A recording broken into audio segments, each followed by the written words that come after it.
What's up, Tailgaters? Here in the booth with Tailgate Nate today. Welcome to my channel and welcome to my Week 7 takeaway video. In case you haven't watched my takeaway videos before, I sort of run through everything that happened in the nation and take away and tell all you fine people what I learned about the college football landscape in this past week of action. My previous takeaway video was just me in front of a camera talking to you guys saying, wow, this year is going to be crazy. We got some more crazy, some more chaos in week 7, and I'm here to break it all down for you. I got 4 takeaways to tell all you fine people about. But firstly, apologies for these videos being out a little bit later than I usually put them out. I was on the road and out of town visiting friends and family and just didn't really have time to sit down and record a video. But now that I'm back, I'm able to record these for all you fine people, and you'll get my top 25 later on today as well.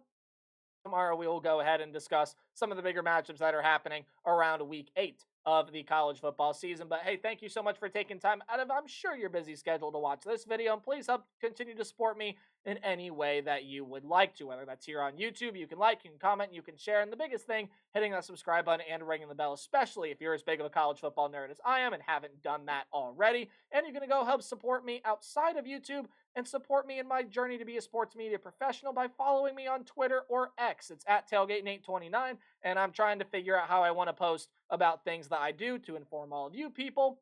I'm kind of formulating a plan on that, I promise. I'll be uploading and posting things a lot more frequently over there, so please go give me a follow if you are interested in anything else I do within the sports media realm. But without further ado, ladies and gentlemen, again, top 25 out later today, but I give you my Week 7 takeaways from this week of college football action. Normally I have 5. This week I have 4.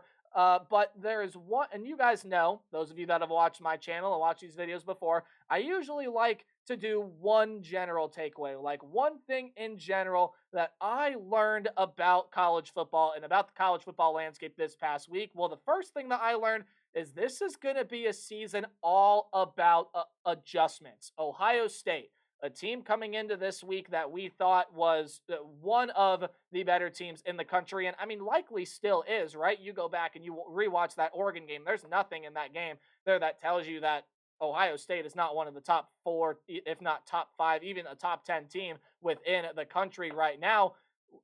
Will Howard, that quarterback slide, oh, they came up just short. We'll talk a lot more about Ohio State and Oregon a little bit later on in this video, as it is my number 1 takeaway here. But Ohio State and Oregon, what a classic game. But how does Ohio State bounce back? How does that defense get better? Bama and Georgia especially have not looked like themselves recently. Tennessee has not looked like itself recently, at least what we've seen early on. Bama and Georgia just don't look like Bama and Georgia. Tennessee does not look as good as it did, or I should say the Volunteers don't look as good as they did early on. Even Penn State struggled on the road against USC. Some of these other teams that we've seen ranked here had a little bit of struggles. I mean, Ole Miss, a team that we thought was going to be pretty darn good, they're turning out to not necessarily be the greatest right now. The offense seeing a lot of struggles. The defense couldn't slow down Garrett Nussmeier and LSU. And Ole Miss, I think even with 2 losses, still in play for a college football playoff spot. But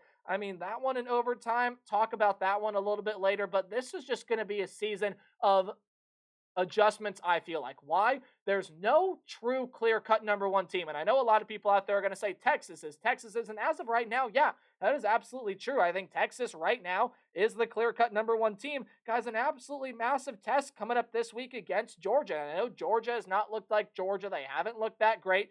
What if Georgia goes on the road in Austin and beats Texas? I mean, that is true college football chaos, right? And that is truly saying that, like, hey, no one true team is in control of this season. Now, if Texas beats Georgia, maybe it's Texas. If Oregon handles business the rest of the way, maybe it's Oregon. And Oregon has already seen that this season is about adjustments, right? They had to adjust things on the offensive front. They had to adjust things within their game plan, and it all helped them beat the Ohio State Buckeyes this past Saturday. Bama and Georgia have seen and are going to have to adapt their game plan because they've struggled over the past couple weeks. Bama just almost lost to South Carolina after getting beat by Vanderbilt, and Georgia almost lost to the worst team in the SEC this year. No, again, not Vanderbilt. It's Mississippi State.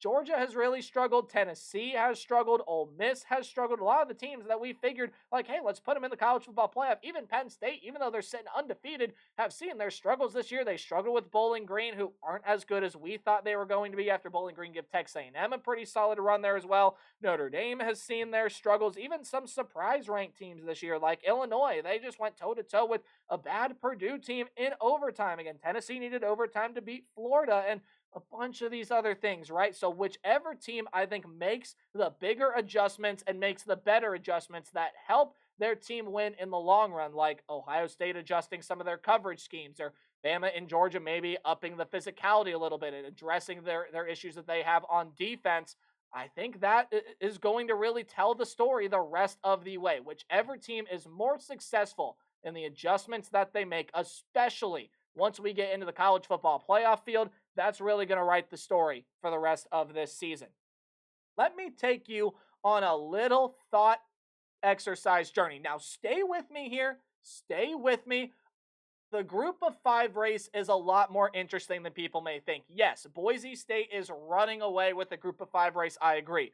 But Army and Navy are still sitting there undefeated, and there are a couple other teams that are right behind, waiting in the wings, waiting to be ranked, such as a team like, let's just look at who's waiting to get in and receive votes here.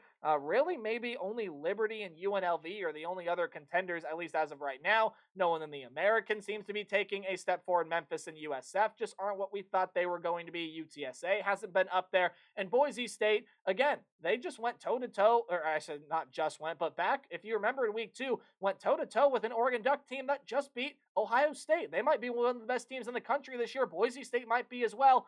Let's take you on a thought exercise for a moment. Can Boise State earn a top 4 seed? Can Boise State get into the college football playoff with a first round bye? A lot of people out there may be sitting and thinking, heck no, there's no way in hell. Boise State, are you kidding me? Over any Power 4 champ? Nate, you're being ridiculous. Am I? Am I being ridiculous? I don't know. I mean, you look at the rest of Boise State's resume, and sure, it probably is not going to be that great just because of the conference that they play in when you compare it to maybe a 2-loss Big Ten champ, or a 2-loss SEC champ, or a 2-loss ACC champ. But, I mean, if the ACC champ happens to have 2 losses, maybe. If the Big 12 champ happens to have 3 losses, if the SEC champ happens to have, like, with all chaos that we've seen in college football this year, it absolutely 110,000% would not surprise me to see Boise State earn a top 4 seed. Now, do I think it is likely? Absolutely not. With the way things are going this year, I know they're chaotic, but there's still front runners within the Big Ten. There's still front runners within the SEC. There's still front runners within the ACC and the Big 12. Well, the Big 12 you could argue in a ton of different ways, but the fact of the matter is, it has been quite a long time. You go back to 2007 since we have seen even a 2-loss team play for a national championship, and that being the LSU Tigers. They beat Ohio State back in 2007. I know, with all the chaos in 2007, how do we end up with Ohio State and LSU in the national championship game? Boise State is only going to feed off of that chaos because, I mean, you take a look at their schedule the rest of the way. I mean, big matchup coming up with UNLV here in a couple of weeks. But then you have San Diego State, Nevada, San Jose State, Wyoming, Oregon State. None of those games, I think, are really going to pose a super big threat to the Boise State Broncos. If they can get past that test against UNLV, I mean, Army and Navy both have to play Notre Dame, and they have to play each other. So only one of them can come out alive. In that case, it sets up Boise State really nicely, especially if all the other conferences are going to have some form of really bad chaos and some sort of conference doomsday scenarios. I could absolutely see Boise State being one of the highest ranked conference champions. Again, do I think it's likely? No. Do I think it's possible? Yeah, absolutely. And while I don't think it's anything that needs to be in sort of the discussion right now, I mean, if it ends up being a national conversation, go back to this video because I think I'm starting this conversation on if Boise State can potentially earn a top 4 seed. If someone out there has done it prior to me, then I apologize for taking credit. But I'm going to take credit where I think credit is due. Boise State is a top 4 team potentially.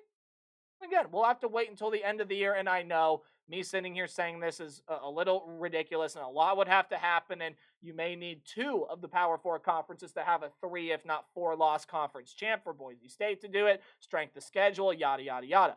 Boise State has a 3-point loss to Oregon. They lost on a game-winning field goal, a win over a good Washington State team. They'll have a win over UNLV if they're able to get that done. San Jose State and San Diego State, or I say San Jose State and Oregon State, maybe San Diego State, look like they're going to make bowl games this year. UNLV definitely will. This is a team, man. You got to watch out for them. Running away with the group of 5 right now. Can they sneak their way into a top 4 seed? Not likely, but possible. Let's go ahead and dive on in now, as you just took a sneak peek at my number 1 takeaway, as my slide glitched out on me, so apologies for that. Hey, I talked a little bit ago about, look, the Big 12, we knew, has always been a chaotic conference, and, well, it has continued to be a chaotic conference so far this season. But how about the SEC? I mean, this might be the most chaotic season the SEC has ever seen. And that's just a straight-up fact, right? Like, LSU beating Ole Miss and Ole Miss struggling. I mean, who saw that coming, right? Tennessee with the way they have been struggling. Georgia with the way they've been struggling. Bama losing to Vandy and then almost losing to South Carolina. I mean, who saw that coming? And who was the guy out there that decided Vanderbilt was going to be an absolute wagon? Who did? No one could have predicted what is happening in the SEC this year, because you take a look at the standings. Texas A&M is on top of the conference right now with the 3-0 record. Texas is right behind them. LSU, after starting out pretty slow, again, they're only lost right now to a USC team that has really struggled. LSU's towards the top of that conference. Georgia already has a conference loss, so they're sitting back there. Arkansas and Vanderbilt are ahead of Alabama, Tennessee, and Missouri, and Ole Miss. You take a look at the bottom of the conference. I mean, South Carolina's down there, Kentucky, Auburn, Mississippi State, Florida, but Oklahoma struggled. Like, this is just such a chaotic year within the SEC. And you look at what SEC games are coming up next week. South Carolina and Oklahoma would be a little bit off people's radar. LSU and Arkansas, that's a very interesting one. And then, of course, the 2 ones that everyone in the nation is talking about. I'll have preview videos out for those tomorrow. That's Alabama at Tennessee, as well as Georgia at Texas. Those are going to be some games that will really help determine where the SEC goes. But conference mayhem is here. And again, if you want to go back to Boise State getting a top 4 seed, or what is the group of 5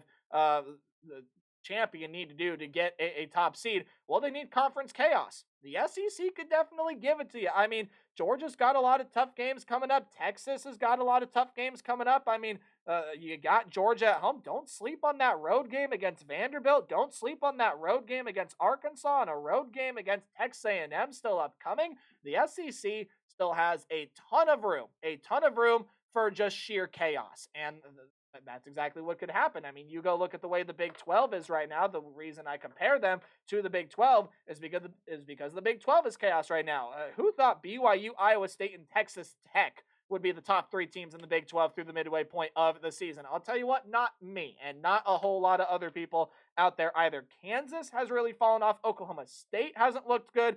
Utah will probably be without Cam Rising again this season. Cincinnati and Arizona State have surprised this year. The Big 12 is just a complete and utter chaos mess right now. The SEC could very well be that by the end of the road. Again, a chaotic game, Tennessee versus Florida, a chaotic game, LSU versus Ole Miss. Bama and Georgia, as I said earlier, don't look like themselves. And Vanderbilt is an absolute wagon. And no, that's not Vanderbilt slander, but Vanderbilt is one of the SEC's better teams this season.